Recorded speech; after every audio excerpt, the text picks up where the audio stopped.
বলা মাত্রই সেই ঘরের ভাঙা দেওয়াল থেকে একটা পাথর গড়িয়ে পড়ল, আর তার সাথেই কোনো এক জ্যান্ত প্রাণী ধপ করে পড়ে চিৎকার করে উঠল।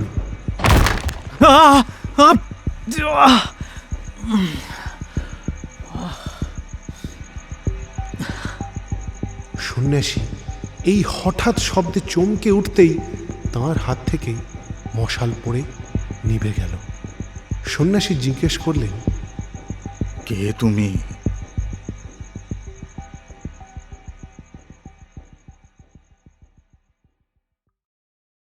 Roll sound.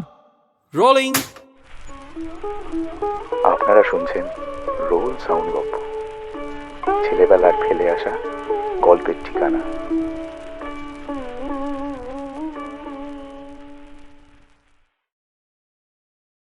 গপ্প শুরু করার আগে একটি ছোট্ট কথা। রোল সাউন্ড গপ্পর এই যাত্রা আপনাদের জন্যই এতদূর এসেছে। যদি আমাদের কাজ আপনাদের ভালো লাগে তাহলে আপনারা জয়েন বাটনে ক্লিক করে চ্যানেলের মেম্বারশিপ নিতে পারেন, বা সুপার থ্যাঙ্কস বাটনে ক্লিক করে আমাদের দিকে সহযোগিতার হাত বাড়িয়ে দিতে পারেন। মেম্বারদের জন্য থাকছে আগাম এপিসোড, এক্সক্লুসিভ গল্প আর বিশেষ মেম্বার্স অনলি লাইভ সেশন। আপনাদের এই ছোট্ট সাহায্য কিন্তু আমাদের আরও ভালো ভালো গল্প নিয়ে আসতে অনুপ্রাণিত করবে।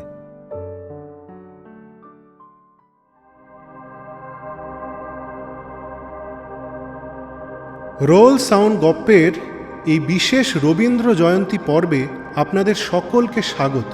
কবিগুরুর জন্মদিনে আমরা ফিরে যাচ্ছি তার গল্পের এক অন্য জগতে, যেখানে কাব্যের সুরের সঙ্গে মিশে আছে রোমাঞ্চ, কৌতূহল আর অজানার টান। গুপ্তধন এমনই এক কাহিনী যেখানে এক রহস্যময় সূত্র আমাদের নিয়ে যায় লুকিয়ে থাকা এক অমূল্য সম্পদের খোঁজে। কিন্তু এই যাত্রা কি শুধুই ধন সম্পদের সন্ধান, নাকি তার ভিতর লুকিয়ে আছে মানুষের লোভ, কৌতূহল আর অজানাকে জয় করার আকাঙ্ক্ষা? রবীন্দ্রনাথের কলমে এই অভিযান শুধু একটি ট্রেজার হান্ট নয়, এক মানসিক যাত্রা যেখানে প্রতিটি পদক্ষেপে প্রশ্ন উঠে আসে, আসল গুপ্তধন কি সত্যি মাটির নিচে লুকিয়ে থাকে, নাকি মানুষের মনেই তার আসল ঠিকানা? হেডফোন পরে মন দিয়ে শুনুন, কারণ আজকের এই বিশেষ পর্বে শুরু হচ্ছে এক রহস্যময় অভিযান, গুপ্তধন।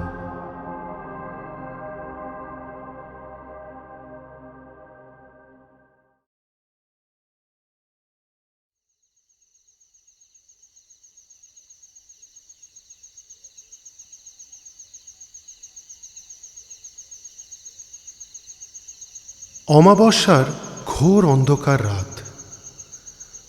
মৃত্যুঞ্জয় তান্ত্রিক মতে তাদের বংশের বহু পুরনো আরাধ্যা দেবী জয়কালীর পুজোয় বসেছে। পুজো শেষ করে যখন সে উঠল, তখন পাশের আমবাগান থেকে ভোরের প্রথম কাক ডাকল।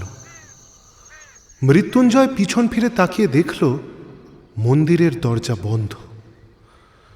তখন সে একবার দেবীর পায়ে মাথা ঠেকিয়ে তার আসনটি সরিয়ে দিল। সেই আসনের নিচ থেকে একটা কাঁঠাল কাঠের বাক্স বেরিয়ে এলো। নিজের পইতে চাবি বাঁধা ছিল। সেই চাবি দিয়ে মৃত্যুঞ্জয় বাক্সটি খুলল, কিন্তু খোলার পরেই সে চমকে উঠে নিজের কপালে হাত মারল। হায় হায়,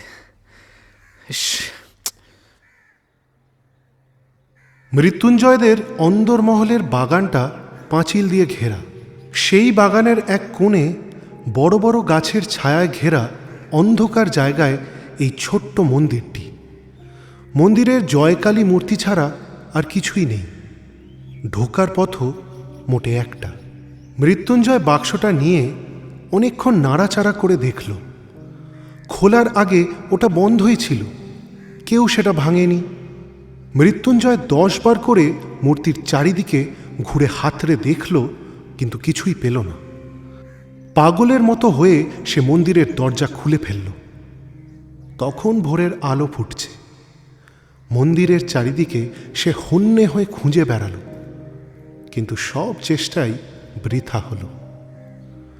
সকালবেলা যখন চারিদিক ফর্সা হয়ে উঠল, তখন সে বাইরের চণ্ডী মণ্ডপে এসে মাথায় হাত দিয়ে বসে ভাবতে লাগল। সারা রাত জেগে শরীর ভীষণ ক্লান্ত, তার উপরে একটু তন্দ্রা মতো এসেছে।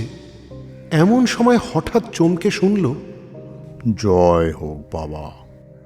সামনে উঠোনে জটাধারী এক সন্ন্যাসী দাঁড়িয়ে। মৃত্যুঞ্জয় ভক্তিভরে তাকে প্রণাম করল। সন্ন্যাসী তার মাথায় হাত দিয়ে আশীর্বাদ করে বললেন, বাবা, তুমি মনে মনে মিছে শোক করছো। শুনে মৃত্যুঞ্জয় অবাক হয়ে গেল। সে বলল, আপনি নিশ্চয়ই অন্তর্যামী। তা না হলে আমার মনের দুঃখ বুঝলেন কি করে?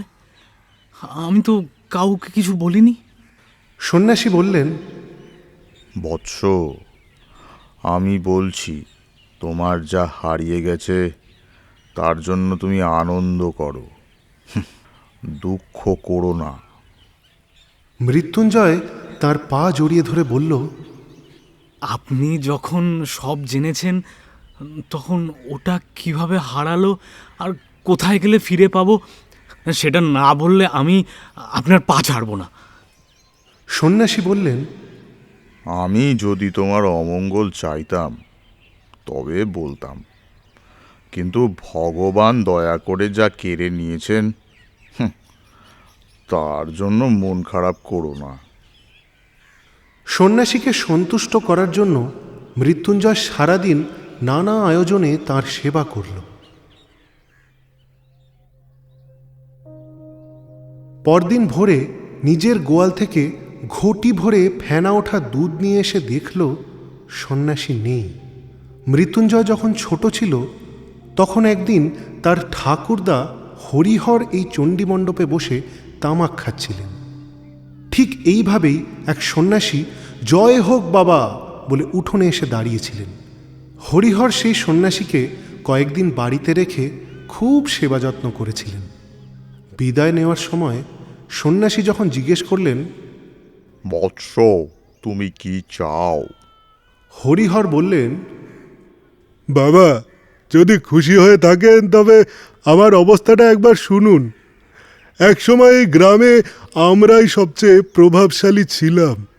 আমার প্রপিতামহ অনেক দূর থেকে কুলীন পাত্র এনে তার এক মেয়ে বিয়ে দিয়েছিলেন। সেই দৌহিত্র বংশই আজ আমাদের ঠকিয়ে এই গ্রামের সবচেয়ে বড় লোক হয়ে উঠেছে। আমাদের এখন অবস্থা খারাপ, তাই ওদের অহংকার সহ্য করতে হয়। কিন্তু আর সহ্য হচ্ছে না। কি করলে আমার বংশ আবার মাথা তুলে দাঁড়াবে সেই উপায় বলে দিন, সেই আশীর্বাদ করুন। সন্ন্যাসী সামান্য হেসে বললেন, বাবা, ছোট হয়েই সুখে থাকো। বড় হওয়ার চেষ্টায় আমি মঙ্গল দেখি না। কিন্তু হরিহর নাছোড়বান্দা। বংশের সম্মান ফেরাবার জন্য সে যে কোনো ত্যাগ স্বীকার করতে রাজি। তখন সন্ন্যাসী তার ঝুলি থেকে কাপড়ে মোড়ানো একটা তুলট কাগজের লেখা বের করে আনলেন। কাগজটা কোষ্ঠী পত্রের মতো লম্বা করে গোটানো। সন্ন্যাসী সেটা মেঝের ওপর খুলে ধরলেন। হরিহর দেখল সেখানে অনেক রকম চাকা আর সংকেত চিহ্ন আঁকা, আর সবার নিচে একটা মস্ত ছড়া লেখা। তার শুরুটা ছিল এই রকম: পায়ে ধরে সাধা, রা নাহি দেয় রাধা, শেষে দিল রা, পাগল ছাড়ো পা, তেঁতুল বটের কোলে, দক্ষিণে যাও চলে, ঈশান কোণে ঈশানী, কোহে দিলাম নিশানি, ইত্যাদি। হরিহর বললেন, বাবা, কিছুই তো বুঝতে পারলাম না। সন্ন্যাসী বললেন, কাছে রেখে দাও, দেবীর পুজো করো। তার আশীর্বাদে তোমার বংশে কেউ না কেউ এই লেখার মানে বুঝতে পারবে। তখন সে এমন সম্পদ পাবে যার তুলনা পৃথিবীতে নেই। হরিহর অনুনয় করে বললেন, বাবা, আপনি একটু বুঝিয়ে দেবেন না? সন্ন্যাসী বললেন, না, সাধনা করে বুঝতে হবে। এমন সময় হরিহরের ছোট ভাই শঙ্কর সেখানে এলো। তাকে দেখেই হরিহর চট করে কাগজটা লুকোনোর চেষ্টা করলেন। সন্ন্যাসী হেসে বললেন, বড় হওয়ার পথের কষ্ট এখন থেকেই শুরু হলো, কিন্তু এটা লুকোনোর দরকার নেই, কারণ এর রহস্য কেবল একজনই সমাধান করতে পারবে। হাজার চেষ্টা করলেও অন্য কেউ তা পারবে না। তোমাদের মধ্যে সেই লোকটা কে তা কেউ জানে না, তাই এটা সবার সামনেই নির্ভয়ে খুলে রাখতে পারো।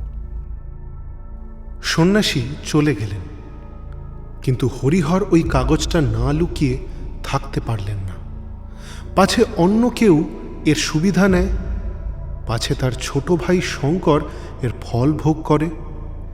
এই ভয়ে হরিহর কাগজটা একটা কাঁঠাল কাঠের বাক্সে ভরে তাদের গৃহদেবতা জয়কালীর আসনের নিচে লুকিয়ে রাখলেন।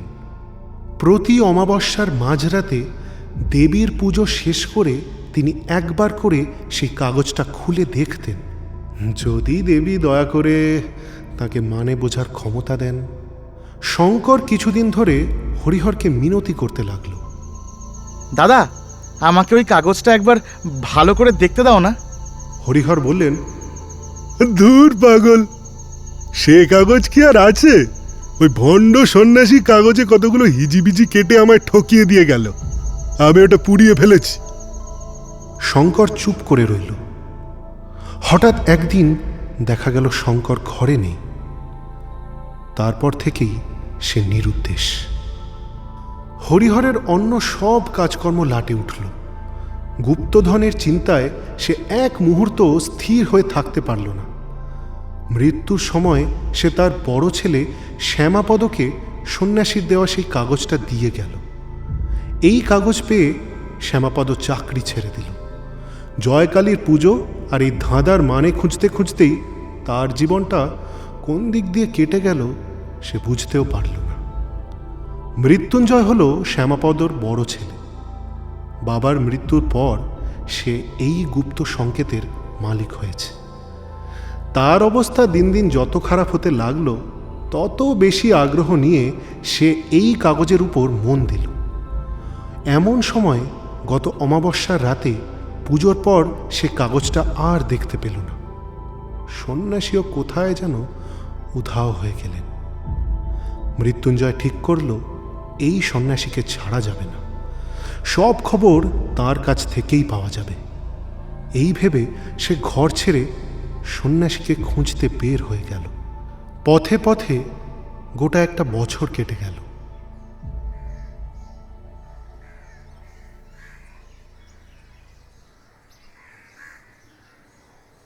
গ্রামের নাম ধারাগোল।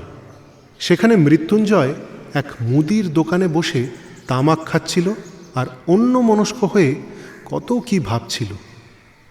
কিছু দূরে মাঠের ধার দিয়ে একজন সন্ন্যাসী চলে গেলেন। প্রথমটা মৃত্যুঞ্জয় খেয়াল করেনি।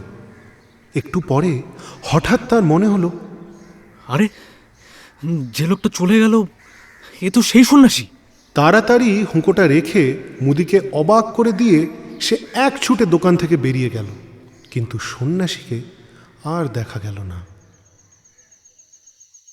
তখন সন্ধ্যা নামছে। অচেনা জায়গায় কোথায় সন্ন্যাসীকে খুঁজবে তা সে ঠিক করতে পারল না। দোকানে ফিরে এসে মুদিকে জিজ্ঞেস করল, আচ্ছা, ওই যে মস্ত জঙ্গল দেখা যাচ্ছে, ওখানে কি আছে? মুদি বলল, এককালে ওটা শহর ছিল, কিন্তু অগস্ত্যমুনির শাপে ওখানকার রাজা প্রজা সকলে মড়কে মারা গেছে। লোকে যদিও বলে ওখানে খুঁজলে আজও অনেক ধনরত্ন পাওয়া যায়, কিন্তু দিনের বেলাতেও ওই বনে যাওয়ার সাহস কেউ দেখায় না। যে যায় সে আর ফিরে আসে না। মৃত্যুঞ্জয়ের মন ছটফট করে উঠল। সারা রাত মুদির দোকানে মাদুরে শুয়ে মশার কামড় খেতে খেতে সে ওই বন, সন্ন্যাসী আর সেই হারানো কাগজের কথা ভাবতে লাগল। বারবার পড়ে ধাঁধাটা মৃত্যুঞ্জয়ের মুখস্থ হয়ে গিয়েছিল, তাই এই ঘুমের ঘোরেও সেটা তার মাথায় ঘুরতে লাগল। পায়ে ধরে সাধা, রা নাহি দেয় রাধা, শেষে দিল রা, পাগল ছাড়ো পা। মাথা গরম হয়ে উঠল। কোনো মতেই এই লাইনগুলোকে সে মন থেকে তাড়াতে পারল না। অবশেষে ভোরের দিকে যখন তার একটু তন্দ্রা এলো, তখন স্বপ্নে এই 4 লাইনের মানে খুব সহজেই তার কাছে পরিষ্কার হয়ে গেল।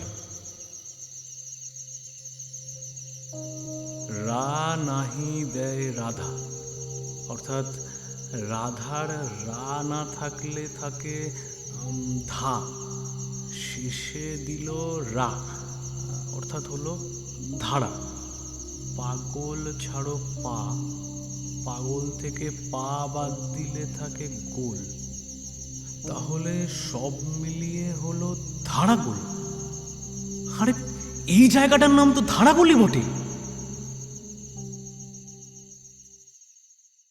স্বপ্ন ভেঙে মৃত্যুঞ্জয় এক লাফে উঠে বসল।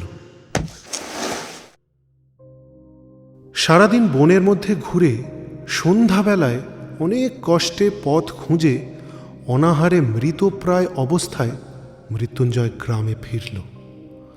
পরদিন চাদরে চিঁড়ে বেঁধে সে আবার বনের দিকে রওনা হল।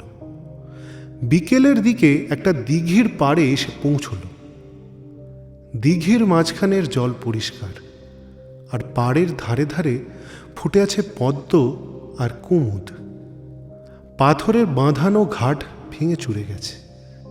সেখানে জলে চিঁড়ে ভিজিয়ে খেয়ে দিঘির চারপাশটা সে ঘুরে দেখতে লাগল। দিঘির পশ্চিম পাড়ের শেষ প্রান্তে মৃত্যুঞ্জয় হঠাৎ থমকে দাঁড়াল। দেখল একটা তেঁতুল গাছকে জড়িয়ে ধরে প্রকাণ্ড একটা বট গাছ উঠছে। তার তখনই মনে পড়ে গেল, তেঁতুল বটের কোলে, দক্ষিণে যাও চলে। দক্ষিণ দিকে কিছু দূর যেতেই মৃত্যুঞ্জয় ঘন জঙ্গলের মধ্যে গিয়ে পড়ল। সেখানে বেদঝোপ ভেদ করে এগিয়ে যাওয়া প্রায় অসম্ভব। যাই হোক, মৃত্যুঞ্জয় ঠিক করল এই গাছটাকে কোনোভাবেই হাতছাড়া করা যাবে না। সেই গাছের কাছে ফিরে আসার সময় গাছের আড়াল দিয়ে অদূরে একটা মন্দিরের চূড়া দেখা গেল। সেই দিকটা লক্ষ্য করে এগোতেই মৃত্যুঞ্জয় একটা ভাঙা মন্দিরের সামনে এসে পৌঁছল।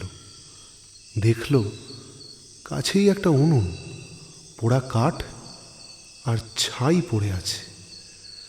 খুব সাবধানে সে ভাঙা দরজার ফাঁক দিয়ে মন্দিরের ভেতর উঁকি মারল। সেখানে কোনো মানুষ নেই, মূর্তিও নেই, শুধু একটা কম্বল, কমণ্ডলু আর গেরুয়া রঙের চাদর পড়ে আছে। তখন সন্ধ্যা হয়ে এসেছে। গ্রাম অনেক দূরে। এই অন্ধকারে বনের পথ খুঁজে ফেরা কঠিন। তাই মন্দিরে মানুষের থাকার লক্ষণ দেখে মৃত্যুঞ্জয় মনে মনে খুশিই হল। মন্দির থেকে একটা বড় পাথর ভেঙে দরজার কাছে পড়েছিল। সেই পাথরের উপর বসে মাথা নিচু করে ভাবতে ভাবতে মৃত্যুঞ্জয় পাথরের গায়ে কি যেন লেখা দেখতে পেল। ঝুঁকে পড়ে দেখল একটা চক্র আঁকা, আর তার ভিতর কিছু স্পষ্ট আবার কিছু প্রায় মুছে যাওয়া সাংকেতিক অক্ষর লেখা আছে। এই চক্রটি মৃত্যুঞ্জয়ের খুব চেনা। কত অমাবস্যার রাতে নিজের পুজোর ঘরে ধূপের ধোঁয়া আর প্রদীপের আলোয় তুলট কাগজে আঁকা এই চক্রের উপর ঝুঁকে পড়ে সে রহস্য বোঝার চেষ্টা করেছে, দেবীর আশীর্বাদ চেয়েছে। আজ নিজের লক্ষ্যের এত কাছে এসে তার সারা শরীর কাঁপতে লাগলো। তীরে এসে তরি ডোবে কিনা, সামান্য ভুলে সব পণ্ড হয় কিনা, কিংবা সন্ন্যাসী আগেই সব হাতিয়ে নিয়েছে কিনা, এই সব আশঙ্কায় তার বুক দুরু দুরু করতে লাগল। এখন করা কি উচিত সে ভেবে পেল না। তার মনে হতে লাগলো সে হয়তো তার ধনভাণ্ডারের ঠিক উপরেই বসে আছে, অথচ কিছুই জানতে পারছে না। বসে বসে সে কালী নাম জপ করতে লাগল। সন্ধ্যার অন্ধকার আরও ঘন হল। ঝিঁঝি পোকার ডাকে বনভূমি মুখর হয়ে উঠল। এমন সময় বনের গহীনে আগুনের আভা দেখা গেল। মৃত্যুঞ্জয় পাথরের আসন ছেড়ে উঠে দাঁড়াল এবং সেই আলোর দিকে লক্ষ্য করে এগোতে লাগল। অনেক কষ্টে কিছু দূর গিয়ে একটা অশ্বত্থ গাছের গুঁড়ির আড়াল থেকে সে স্পষ্ট দেখল তার সেই পরিচিত সন্ন্যাসী আগুনের আলোয় সেই তুলট কাগজটা মেলে ধরে একটা কাঠি দিয়ে ছাইয়ের উপর মন দিয়ে অঙ্ক কষছেন। মৃত্যুঞ্জয়ের ঘরের সেই পৈতৃক কাগজ। আরে ভণ্ড, চোর!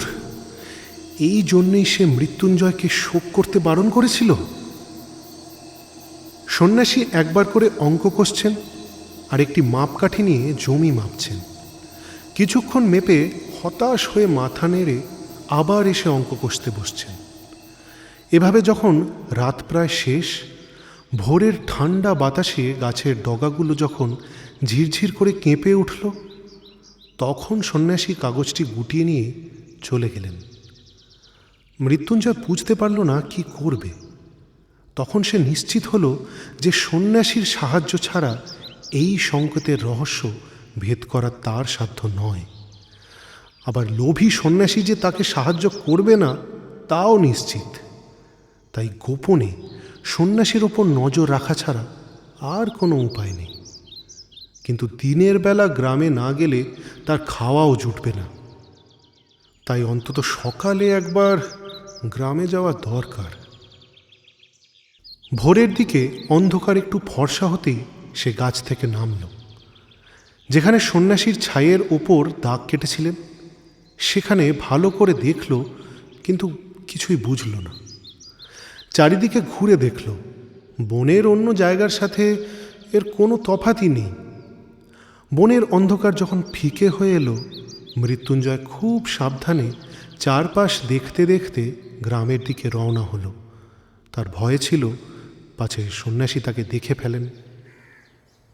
যে দোকানে মৃত্যুঞ্জয় আশ্রয় নিয়েছিল তার কাছেই এক গৃহবধূ ব্রত শেষ করে ব্রাহ্মণ ভোজন করাচ্ছিলেন। সেখানেই আজ মৃত্যুঞ্জয়ের খাবারের ব্যবস্থা হয়ে গেল। কয়েকদিনের উপোসের পর আজ খাওয়াটা বেশ জুৎসই হলো। ভুরি ভোজের পর তামাক খেয়ে দোকানের মাদুরে একটু গা এলিয়ে দিতেই গত রাতের জাগা ক্লান্তিতে মৃত্যুঞ্জয় গভীর ঘুমে তলিয়ে গেল। সে ঠিক করেছিল আজ তাড়াতাড়ি খেয়ে বেলা থাকতে থাকতেই বের হবে, কিন্তু হলো তার ঠিক উল্টো। যখন তার ঘুম ভাঙল তখন সূর্য ডুবে গেছে। তবুও মৃত্যুঞ্জয় দমল না। অন্ধকারেই সে বনের মধ্যে ঢুকে পড়ল। দেখতে দেখতে রাত আরও গভীর হলো। গাছের ছায়ায় আর কিছুই দেখা যাচ্ছে না। ঝোপঝাড়ে পথ বন্ধ। মৃত্যুঞ্জয় কোন দিকে যাচ্ছে তার কিছুই হদিশ সে পেল না।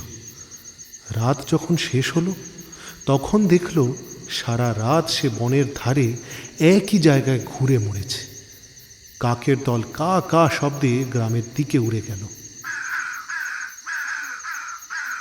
সেই শব্দ মৃত্যুঞ্জয়ের কানে যেন বিদ্রূপের মতো শোনালো। হিসেবের ভুল বারবার সংশোধন করতে করতে শেষ পর্যন্ত সন্ন্যাসী সুরঙ্গের পথ খুঁজে পেয়েছেন। মশাল নিয়ে তিনি সুরঙ্গে ঢুকলেন। বাঁধানো দেওয়ালে শ্যাওলা ধরেছে, কোথাও কোথাও জল চুঁইয়ে পড়ছে। জায়গায় জায়গায় ব্যাঙগুলো দল বেঁধে ঘুমিয়ে আছে। এই পিছল পথ দিয়ে কিছু দূর গিয়েই সন্ন্যাসী দেখলেন সামনে দেওয়াল, পথ বন্ধ। তিনি কিছুই বুঝতে পারলেন না।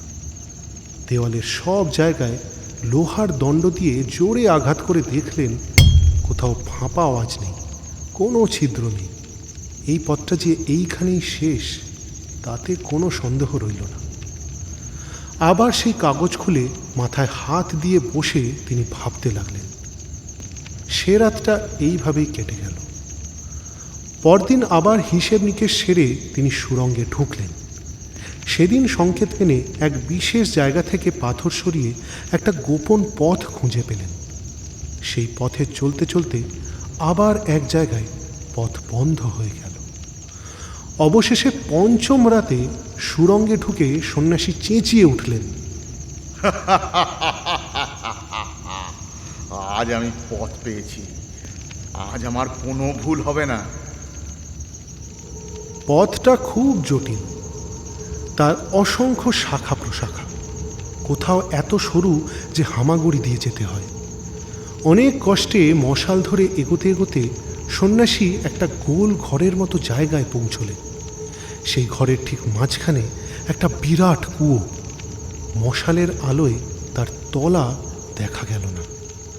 ছাদ থেকে একটা মোটা লোহার শিকল কুয়োর ভিতর নেমে গেছে। সন্ন্যাসী গায়ের জোরে শিকলটা একটু নাড়াতেই ঠং করে একটা শব্দ কুয়োর ভেতর থেকে উঠে ঘরে প্রতিধ্বনিত হতে লাগল। সন্ন্যাসী চিৎকার করে বললেন, পেয়েছি পেয়েছি। বলা মাত্রই সেই ঘরের ভাঙা দেওয়াল থেকে একটা পাথর গড়িয়ে পড়ল, আর তার সাথেই কোনো এক জ্যান্ত প্রাণী ধপ করে পড়ে চিৎকার করে উঠল। আহ! আহ! আহ!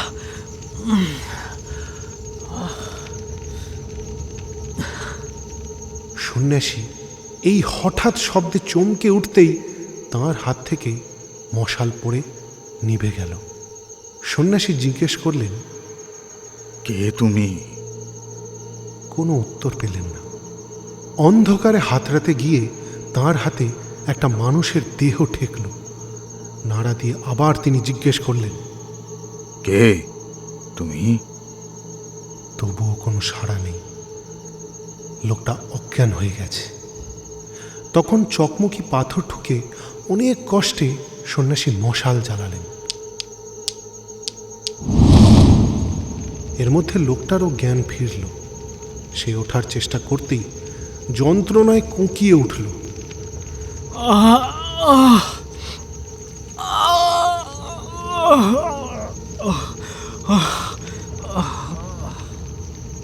সন্ন্যাসী বললেন, এ কি মৃত্যুঞ্জয় যে? তোমার এমন মতিগতি হলো কেন? বাবা, আমাকে ক্ষমা করো। ভগবান আমাকে শাস্তি দিয়েছেন। তোমাকে তোমাকে পাথর ছুঁড়ে মারতে গিয়ে আমি আর সামলাতে পারিনি। পাথর সহ আমি নিজেই পিছলে পড়ে গেছি। পাটা নিশ্চয়ই ভেঙে গেছে। আমাকে মেরে তোমার কি লাভ হতো?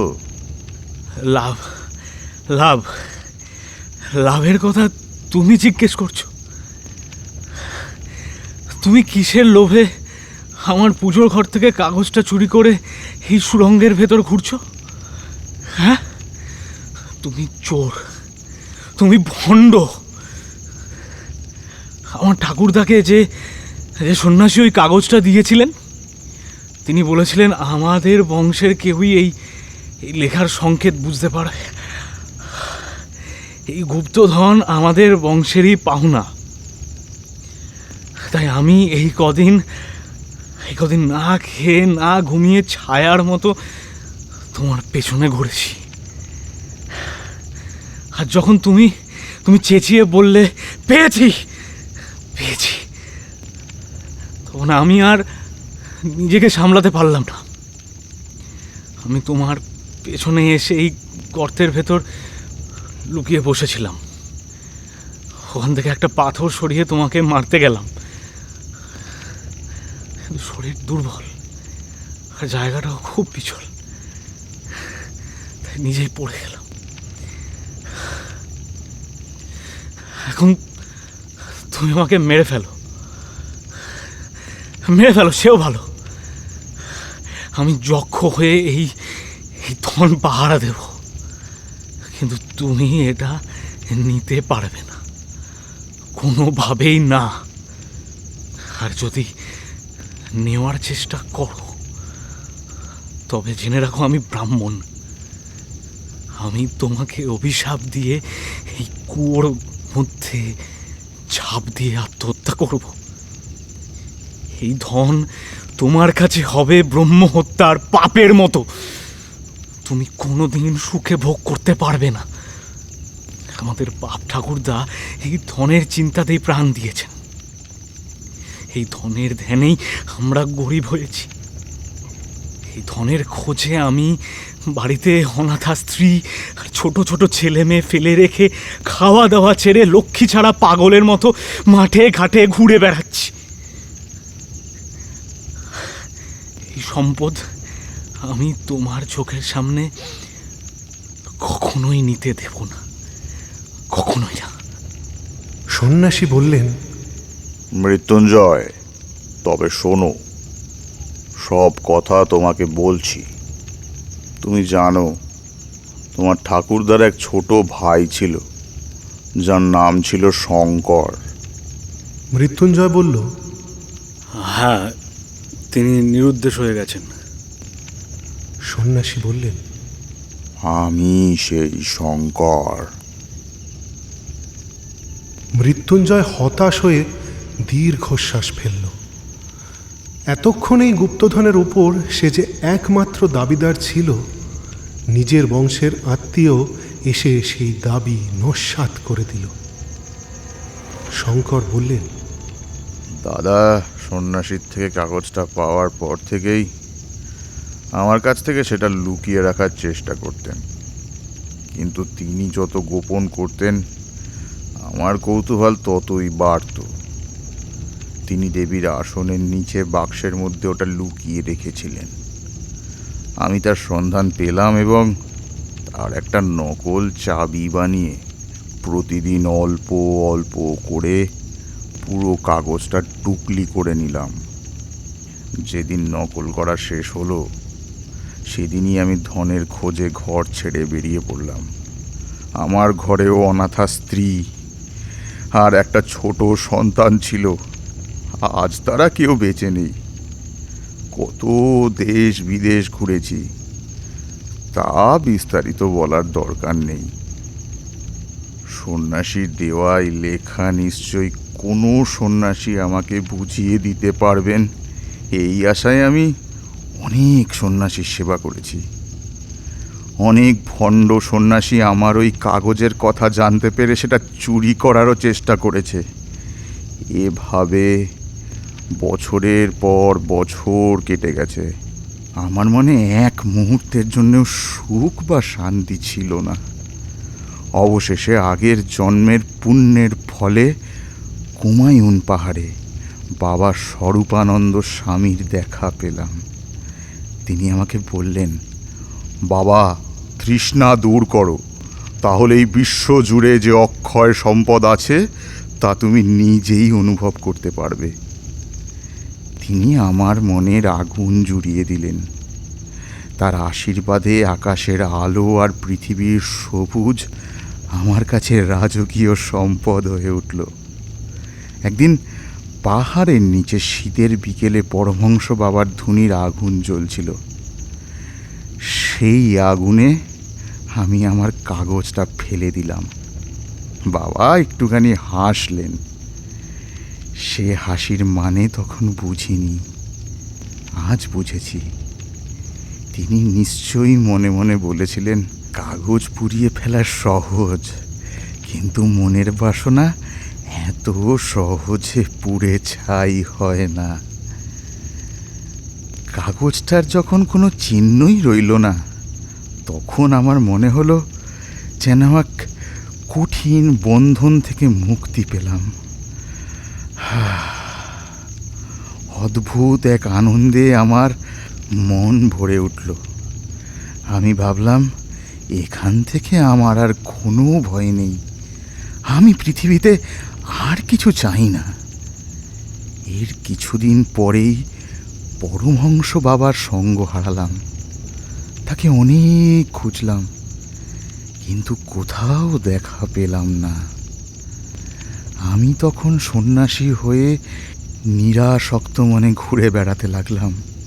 অনেক বছর কেটে গেল, সেই কাগজের কথা প্রায় ভুলেই গিয়েছিলাম। এমন সময় একদিন এই ধারাগোলের বনের মধ্যে ঢুকে একটা ভাঙা মন্দিরে আশ্রয় নিলাম। 2-1 দিন থাকার পর দেখলাম মন্দিরের দেওয়ালে জায়গায় জায়গায় নানা রকম চিহ্ন আঁকা আছে। এই চিহ্নগুলো আমার খুব চেনা। একসময় অনেক দিন ধরে যার খোঁজ করেছি, তার হদিস যে এখানে পাওয়া যাচ্ছে তা নিয়ে আমার সন্দেহ রইল না। আমি মনে মনে বললাম, এখানে আর থাকা চলবে না, এই বন ছেড়ে চলে যাই। কিন্তু ছেড়ে যাওয়া হলো না। মনে হলো দেখাই যাক না কি আছে, কৌতূহলটা মিটিয়ে যাওয়াই ভালো। চিহ্নগুলো নিয়ে অনেক মাথা ঘামালাম, কিন্তু কোনো ফল হলো না। বারবার মনে হতে লাগলো, কেন যে সেই কাগজটা পুড়িয়ে ফেললাম, ওটা রাখলে কি ক্ষতি ছিল। ইস, তখন আবার আমার সেই জন্মগ্রামে গেলাম। আমাদের পৈতৃক ভিটের অবস্থা খুব খারাপ দেখে ভাবলাম, আমি তো সন্ন্যাসী, আমার ধন সম্পদে কোনো দরকার নেই। কিন্তু কিন্তু এই গরিবরা তো সংসারী, এই গুপ্ত সম্পদ ওদের জন্য উদ্ধার করে দিলে তো কোনো দোষ নেই। সেই কাগজটা কোথায় আছে আমি জানতাম, সেটা জোগাড় করা আমার কাছে মোটেও কঠিন হলো না। তারপর 1টা বছর ধরে এই কাগজটা নিয়ে এই নির্জন বনের মধ্যে হিসেব কষেছি আর খুঁজেছি। মনে আর কোনো চিন্তা ছিল না। যতবার বাধা পেতে লাগলাম, ততই জেদ আর আগ্রহ বাড়তে লাগলো। উন্মত্তের মতো দিন রাত এই একটা কাজেই ডুবে রইলাম।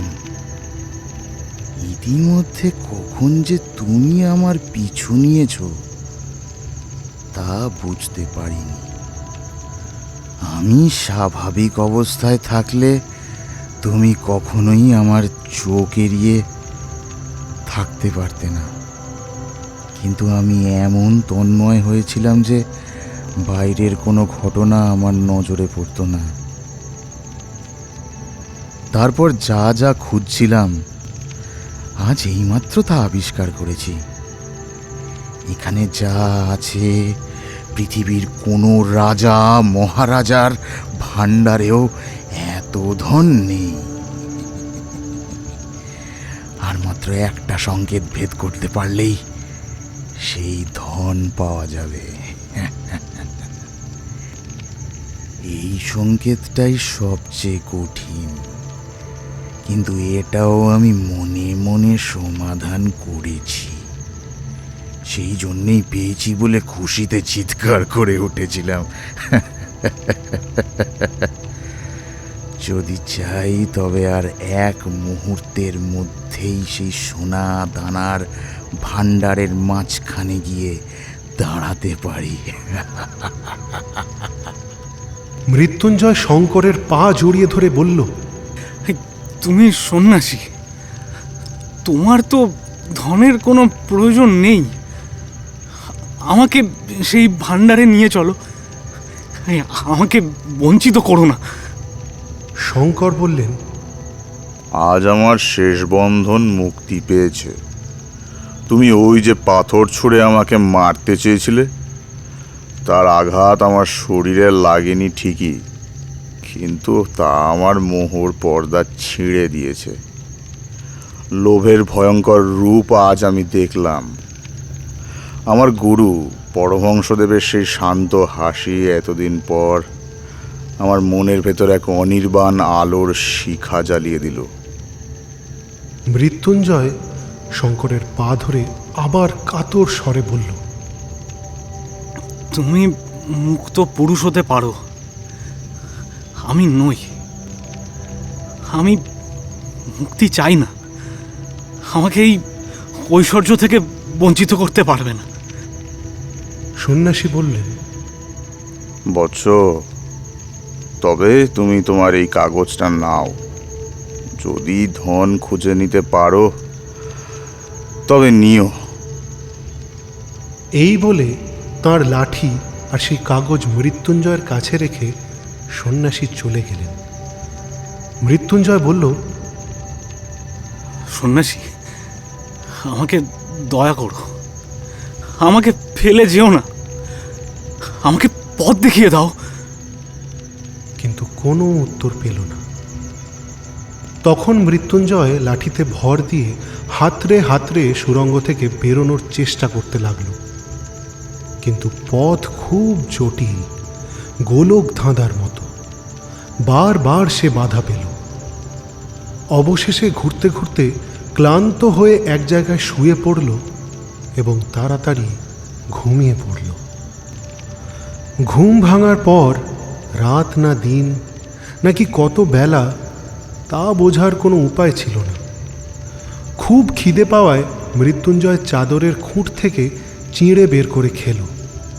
তারপর আবার হাতড়ে পথ খুঁজতে লাগলো। নানা জায়গায় বাধা পেয়ে সে বসে পড়ল। তখন চিৎকার করে ডাকল, সন্ন্যাসী, সন্ন্যাসী, ওগো সন্ন্যাসী, তুমি কোথায়? সুড়ঙ্গের সব শাখা প্রশাখা থেকে সেই ডাক বারবার প্রতিধ্বনিত হতে লাগলো। কাছ থেকেই উত্তর এলো, আমি তোমার কাছেই আছি, কি চাও বলো। মৃত্যুঞ্জয় কাতর স্বরে বলল, কোথায় ধন আছে আমাকে দয়া করে দেখিয়ে দাও। আর কোনো সাড়া পাওয়া গেল না। মৃত্যুঞ্জয় বারবার ডাকল, সন্ন্যাসী, সন্ন্যাসী, ও সন্ন্যাসী। কিন্তু কেউ উত্তর দিল না। সময়ের হিসেবহীন এই পাতালপুরীর চিরস্থায়ী রাতের মধ্যে মৃত্যুঞ্জয় আরও একবার ঘুমিয়ে নিল। ঘুম থেকে জেগে আবার সেই অন্ধকারের মধ্যে চিৎকার করে ডাকল, ওগো, আছো কি সন্ন্যাসী? কাছ থেকেই উত্তর পেল, এইখানেই আছি, কি চাও। মৃত্যুঞ্জয় বলল, আমি আর কিচ্ছু চাই না, আমাকে আমাকে এই সুড়ঙ্গ থেকে বের করে নিয়ে যাও। সন্ন্যাসী জিজ্ঞেস করলেন, তুমি ধন চাও না? মৃত্যুঞ্জয় বলল, না, চাই না। তখন চকমকি ঠোকার শব্দ হলো এবং কিছুক্ষণ পর আলো জ্বলল। সন্ন্যাসী বললেন, তবে এসো মৃত্যুঞ্জয়, এই সুড়ঙ্গ থেকে বাইরে যাই। মৃত্যুঞ্জয় কাতর স্বরে বলল, বাবা, সব কি সত্যি বৃথা যাবে? এত কষ্টের পরও কি ধন পাও না? সাথে সাথে মশাল নিভে গেল। মৃত্যুঞ্জয় বলল, কি নিষ্ঠুর, নিষ্ঠুর। বলে সে সেখানে বসে ভাবতে লাগল। সময়ের কোনো মাপ নেই, অন্ধকারের কোনো শেষ নেই। মৃত্যুঞ্জয়ের ইচ্ছে হতে লাগলো গায়ের সব শক্তি দিয়ে এই অন্ধকারকে যেন গুঁড়িয়ে ফেলে। আলো, আকাশ আর পৃথিবীর বৈচিত্র্য দেখার জন্য তার প্রাণ ছটফট করতে লাগলো। সে বলল, ওগো সন্ন্যাসী, ও নিষ্ঠুর সন্ন্যাসী, আমি আমি ধন চাই না, আমাকে উদ্ধার করো। সন্ন্যাসী বললেন, ধন চাও না? তবে আমার হাত ধরো, আমার সঙ্গে চলো। এবারে আর আলো জ্বলল না। এক হাতে লাঠি আর অন্য হাতে সন্ন্যাসীর চাদর ধরে মৃত্যুঞ্জয় ধীরে ধীরে চলতে লাগল। অনেকক্ষণ ধরে আঁকাবাঁকা পথে ঘোরার পর এক জায়গায় এসে সন্ন্যাসী বললেন, দাঁড়াও। মৃত্যুঞ্জয় দাঁড়াল। তারপর একটা মরচে ধরা লোহার দরজা খোলার বিকট শব্দ শোনা গেল। সন্ন্যাসী মৃত্যুঞ্জয়ের হাত ধরে বললেন, এসো। মৃত্যুঞ্জয় এগিয়ে গিয়ে একটা ঘরে ঢুকল। তারপর আবার চকমকি ঠোকার শব্দ হলো।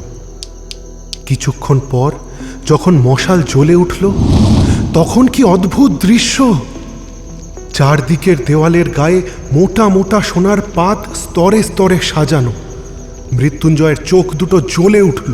সে পাগলের মতো বলে উঠল, এই সোনা আমার, এটা আমি কোনোভাবেই ফেলে যেতে পারবো না। সন্ন্যাসী বললেন, আচ্ছা, ফেলে যেও না। এই মশাল রইল, আর এই ছাতু চিড়ে আর বড় এক ঘটি জল রেখে গেলাম। দেখতে দেখতে সন্ন্যাসী বাইরে বেরিয়ে এলেন, আর সেই স্বর্ণ ভাণ্ডারের লোহার দরজায় কপাট পড়ল। মৃত্যুঞ্জয় বারবার সেই সোনা স্পর্শ করে ঘরময় ঘুরে বেড়াতে লাগলো। ছোট ছোট সোনার টুকরো টেনে মেঝের উপর ফেলতে লাগলো, কোলে তুলে নিতে লাগলো, আর একটার ওপর একটা আঘাত করে শব্দ শুনতে লাগলো। সারা শরীরে বুলিয়ে তার ছোঁয়া নিতে লাগলো। শেষে ক্লান্ত হয়ে সোনার পাতের উপর শুয়েই সে ঘুমিয়ে পড়ল। জেগে উঠে দেখল চারিদিকে সোনা ঝকঝক করছে। সোনা ছাড়া আর কিচ্ছু নেই। মৃত্যুঞ্জয় ভাবতে লাগলো, পৃথিবীর উপর হয়তো এখন সকাল হয়েছে। সব জীবজন্তু আনন্দে জেগে উঠেছে। বাড়ির পুকুর ধারের বাগান থেকে সকালে যে একটা মিষ্টি গন্ধ উঠত, কল্পনায় সে যেন তা অনুভব করতে লাগলো। সে যেন স্পষ্ট দেখতে পেল হাঁসগুলো দুলতে দুলতে প্যাক প্যাক করে পুকুরের জলে নামছে, আর বাড়ির কাজের মেয়ে বামা কাঁখে করে একরাশি পিতল কাঁসার বাসন কোসন ঘাটে নিয়ে আসছে। মৃত্যুঞ্জয় দরজায় ধাক্কা দিয়ে ডাকতে লাগলো, ওগো সন্ন্যাসী ঠাকুর, সন্ন্যাসী ঠাকুর, আছো কি? দরজা খুলে গেল। সন্ন্যাসী বললেন, কি চাও? মৃত্যুঞ্জয় বলল, আমি বাইরে যেতে চাই, কিন্তু সাথে এই সোনার দু একটা পাত কি আমি নিয়ে যেতে পারবো না? সন্ন্যাসী কোনো উত্তর না দিয়ে নতুন মশাল জ্বাললেন। এক কমণ্ডলু জল রাখলেন, আর চাদর থেকে কয়েক মুঠো চিঁড়ে মেঝের উপর রেখে বেরিয়ে গেলেন। দরজা বন্ধ হয়ে গেল। মৃত্যুঞ্জয় পাতলা একটা সোনার পাত নিয়ে সেটা দুমড়ে মুছড়ে খণ্ড খণ্ড করে ভেঙে ফেলল। তারপর সেই সোনার টুকরোগুলোকে ঘরের চারদিকে পাথরের মতো ছড়াতে লাগলো।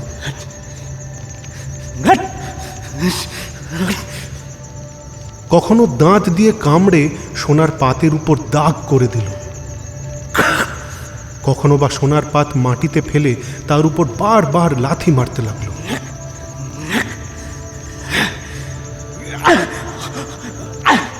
মনে মনে বলতে লাগলো, পৃথিবীতে এমন এমন কজন সম্রাট আছে যারা সোনা নিয়ে এভাবে চিলিমিনি খেলতে পারে? মৃত্যুঞ্জয়ের যেন একটা জেদ চেপে গেল। তার ইচ্ছে হতে লাগলো এই রাশি রাশি সোনাকে গুঁড়ো করে ধুলোর মতো ঝাড়ু দিয়ে উড়িয়ে দিতে, আর এভাবে পৃথিবীর সব লোভী রাজা মহারাজাদের অবজ্ঞা করতে। এভাবে যতক্ষণ পারল সোনা নিয়ে টানাটানি করে ক্লান্ত হয়ে সে ঘুমিয়ে পড়ল। ঘুম থেকে উঠে আবার সেই সোনার স্তূপ দেখতে লাগলো। সে তখন দরজা ধাক্কা দিয়ে চিৎকার করে উঠল, সন্ন্যাসী, ওগো সন্ন্যাসী, আমি সোনা চাই না, সোনা চাই না। কিন্তু এবার আর দরজা খুলল না। ডাকতে ডাকতে মৃত্যুঞ্জয়ের গলা ভেঙে গেল। সন্ন্যাসী, ও সন্ন্যাসী, সন্ন্যাসী, সন্ন্যাসী। তবু দরজা খুলল না। সে এক একটা সোনার পিণ্ড নিয়ে দরজায় ছুঁড়ে মারতে লাগলো, কিন্তু কোনো ফল হলো না। মৃত্যুঞ্জয়ের বুক দমে গেল। সন্ন্যাসী কি আর ফিরবে না? এই সোনার জেলখানায় তিলে তিলে শুকিয়ে মরতে হবে। তখন সোনাগুলোকে দেখে তার আতঙ্ক হতে লাগলো।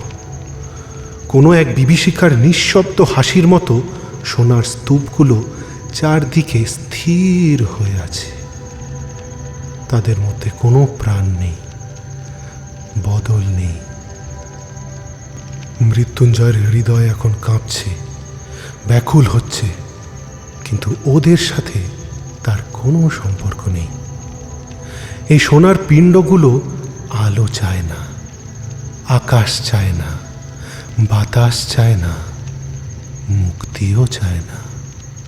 এরা এই চিরকালীন অন্ধকারের মধ্যে চিরকাল এইভাবেই উজ্জ্বল আর কঠিন হয়ে থাকবে।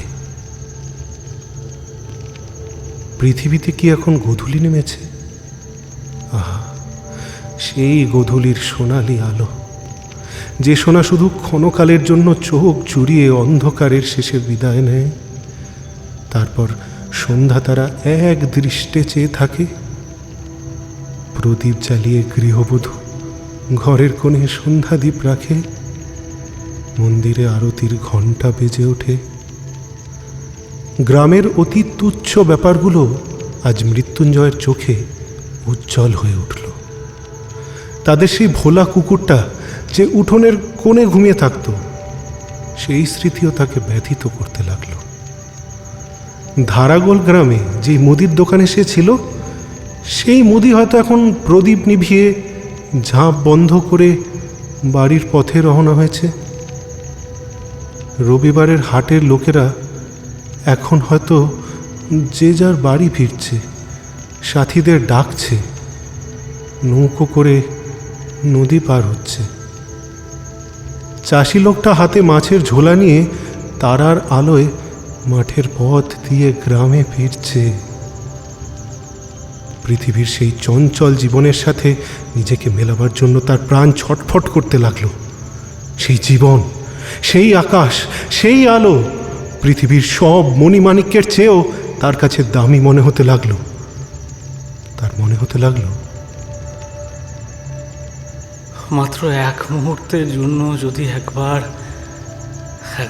সেই ধরিত্রীর ধুলোয়, সেই খোলা নীল আকাশের নিচে ঘাসের গন্ধ মাখা বাতাস বুক ভরে শেষবারের মতো নিতে পারতাম, তাহলেও জীবন সার্থক হতো। এমন সময় দরজা খুলে গেল। সন্ন্যাসী ঘরে ঢুকে বললেন, মৃত্যুঞ্জয়, কি চাও? সে বলে উঠল, সন্ন্যাসী, আমি আর কিচ্ছু চাই না। আমি এই সুড়ঙ্গ, অন্ধকার আর এই সোনার জেলখানা থেকে বেরোতে চাই। আমি আলো চাই, আকাশ চাই, মুক্তি চাই। সন্ন্যাসী বললেন, এই সোনার ভাণ্ডারের চেয়েও দামি রত্ন ভাণ্ডার এখানে আছে। একবার যাবে না? মৃত্যুঞ্জয় বলল, না, যাব না। সন্ন্যাসী বললেন, একবার দেখার কৌতূহল নেই? মৃত্যুঞ্জয় বলল, না, আমি দেখতেও চাই না। আমাকে যদি ভিক্ষা করে খেতে হয়, তবু আমি এখানে এক মুহূর্ত থাকতে চাই না, এক মুহূর্ত না। সন্ন্যাসী বললেন, আচ্ছা, তবে এসো। মৃত্যুঞ্জয়ের হাত ধরে সন্ন্যাসী তাকে সেই গভীর কুয়োর সামনে নিয়ে এলেন। তার হাতে সেই কাগজটা দিয়ে বললেন, এটা নিয়ে তুমি কি করবে? মৃত্যুঞ্জয় সেই কাগজটা টুকরো টুকরো করে ছিঁড়ে কুয়োর মধ্যে ফেলে দিল।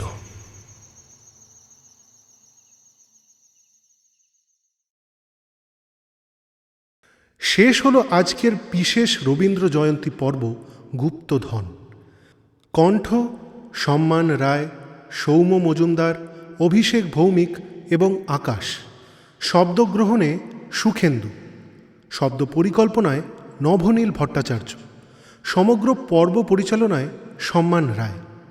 শুনতে থাকুন রোল সাউন্ড গপ্প, কারণ পৃথিবীর বিশেষ বিশেষ এই গল্পগুলো কিন্তু আমরাই আপনাদের জন্য নিয়ে আসতে চলেছি প্রত্যেক সপ্তাহে।